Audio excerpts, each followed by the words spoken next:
Thursday with a project share. We were creating embellishment binders for a swap in a Facebook group. And I went with a store-bought binder. I think you could use a binder or you could create an embellishment book if you wanted to, but the binder is just easier for me.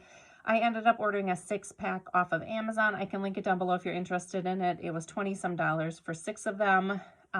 They maybe came out to $4 a piece or something like that. So I just got it in white so I could embellish with any color that I wanted, depending on when I used the binder. But what I did here is I just took the Holly Jolly collection. I took several different coordinating papers that I liked and I ripped it. And if you do a rip towards you, Tony Craft Perch had a really nice video showing how to get a nice ripped edge and how to get the white to show. So you can look for that on her channel. It'll kind of give you an idea on how to tear it so it looks nice. But what I did is I just put a little tiny piece of adhesive in the center of each one and then stacked my strips together. I went ahead and trimmed it down to the size I wanted, and then I did a strip of adhesive all the way down the center here and then attached it to my backing paper. I did end up rounding the corners here just to match the rounded corner of the binder. And then I just went ahead and sewed around the edges in a zigzag stitch. So because I only put the glue in the middle here, I was able to create like these little pockets. So I just went ahead and took a bunch of different ephemera pieces that I had, stickers, and I tucked some in. I just glued some up on top, you know, added some puffy stickers. I added a little a brad where I took out the backing off of. Just popped up some chipboard pieces, tucked some things in. So just, I don't know, just kind of created a little Mod Podge of decoration on the front. The back I kept fairly simple. I just went ahead with the stitching again just to keep it cohesive. I added my little information stamp back here. And then the side, I went ahead and just I went ahead and tore some more paper sheets and then glued them together, did stitching around the edges, and then finished it with this pom-pom trim. I added a hole in the top using my crocodile punch, and then I just attached this button tree tassel. And I think that it all coordinates really well together. Yeah, so that is the front. Opening up inside, I think I'm going to put something here. This just looks really white to me. So I'll embellish with just some paper here and I'll just end up hot gluing that on. Hot glue seems to work really well for me with this material. I think the ETG gun or tape runner I think would peel off. So I'll put something here to decorate that. And maybe even what I like about these pockets, let me see if I have something here, is I could stick, I'm going to fold this piece just so I'll probably end up using this, but you can, you know, just tuck something in the folder like this to create a background if you wanted to, instead of gluing it down. So I might just take a piece from the collection and just tuck it there in the back. And then add something here. Like I said, it just looks a little too white for me. So in this pocket, the requirements were 3 homemade embellishments, 3 sets of 3 embellishments that you make, and then 2 store-bought items. So here I just have these glitter puffy stickers that I picked up at Hobby Lobby. I added a little bag topper with a little shaker bow on top. I'm tucking that right in there, and then I just added these little picks that I have, 1 green and 1 red glittered. So that's there.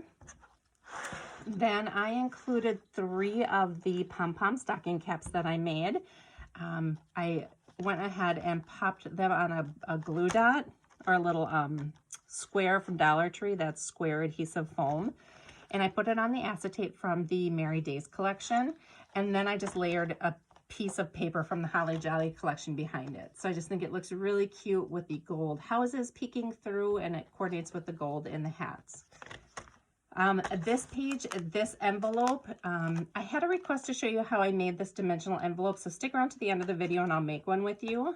But I think originally I had a poinsettia flower on here. I took that off. I didn't like how it looked, and I just layered some chipboard stickers on there from the Busy Sidewalks collection. And in here I have some of my candied beads that I made that coordinate with the collection. I have 4 of them in here. So that counts as my second embellishment, and that just Velcros shut. I ended up doing just I hot glued this ruffled trim on there. And then the last page are these felt bows that I made. I put a little dab of hot glue on this paper from the collection, and I sewed just this snowflake trim along the edge here for decoration. But these, you'll see a video on these that I made. They're no-sew bows, and then I added a little charm to the bottom of each one so she can use those just as embellishments to her projects. And then again, with the last page, I'll end up decorating something here and here, just so it isn't so stark white. But here I'm gifting her some poinsettia stickers, also from Hobby Lobby. I just created a tiny little simple bag topper. I didn't want anything too dimensional because the flowers were dimensional, but I'm tucking that in the back. So these are the requirements for the swap here. And then I'm gifting just this little bag here. This is a Dollar Tree bag, folded over twice, stapled it. And then I added this rosette that I embellished with Busy Sidewalks chipboard, a piece from the Busy Sidewalks collection as well, was just this bottle brush wreath. So I just put that on there. So I'm going to send this along as some extra goodies. Okay, let me show you now how I created that dimensional envelope. And it is nothing fancy. I used my envelope punch tool. I'm starting with a piece of paper, and I am doing a 4.5 by 6.5 envelope, and it is an A6 size. So 4.5 by 6.5, and my paper is 8 7/8 by 8 7/8. So I already have that pre-cut. So in order to do this, you're going to put it on the 3 3/4 mark right here, and punch. And let me get my bone folder out. And you're going to do your little score mark there. Put it back here.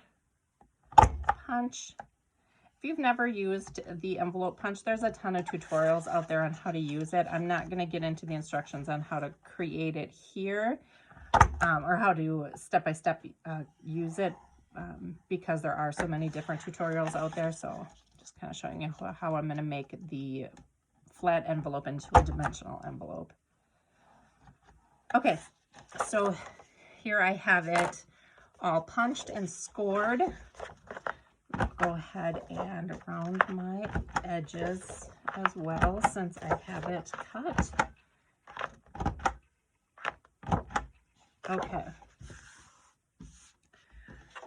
So now you have to determine what side you want to be your inside and what side you want to be your outside.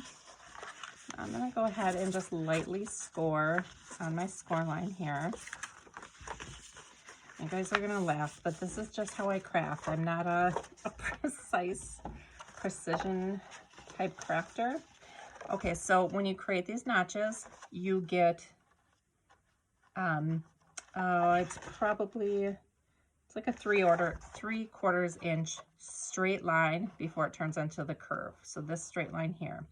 So what I'm going to do is I'm just going to do about a 1/2 inch in, and I'm just using the same tool, the envelope tool here. I'm just going about a 1/2 inch up, just kind of guessing, and I'm just going to make another score mark there.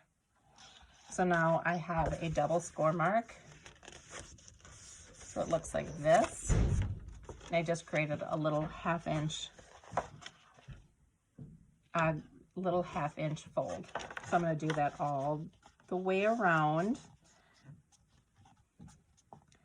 And I know I probably drive people crazy who need like precise measurements, but that's just not how I do it. Okay, so this one is a little off. I need to readjust. And this paper has lines on it, so I should kind of be able to use those lines.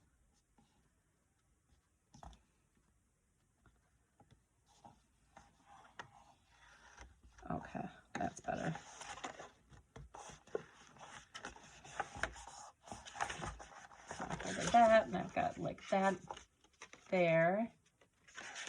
And so I'll do this one. Just another line there, and a fold, creating that little gap. And then lastly, the top flap.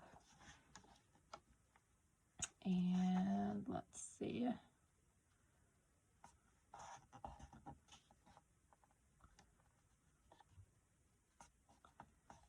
Okay. Looks about good.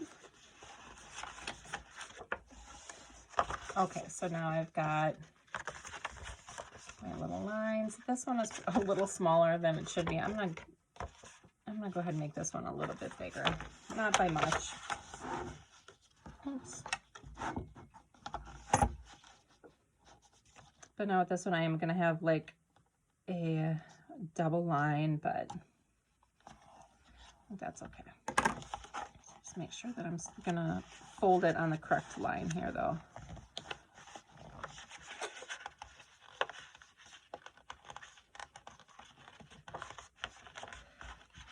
Okay, so now I've got all my score marks here, and all I'm gonna do, so usually, you know, if you do have it on the original score marks, you have quite a bit overlapping, so it would look like this. So now, because I put those little gussets in there, you're just gonna have enough room to run a piece of score line tape right here, or like for my ATG gun. So I'm gonna have to go right on the edge, and I think this is probably a 1/4 inch. You might even, if you have an 1/8 inch red line tape, that probably would work better. So you're just gonna line it up and push it in. Now here, go again, just right up to that edge. That's gonna fold right under there.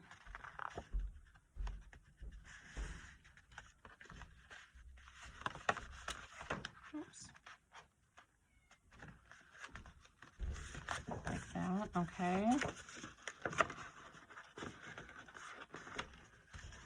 And then this is going to be folded down, and you can put your here in here. And then for me to attach it to my album, I just put glue here, stuck it down to my page like this, and it stayed on the page, and I was able to open and close the flap, and it gives you that room in there. So like I said, my measurements certainly weren't precise. You guys can, you know, use tick marks. You can measure out a 1/2 inch across it to give you a better fitting envelope. I hope that makes sense. If you guys have any questions, let me know. Otherwise, I'll see you in my next video. Bye.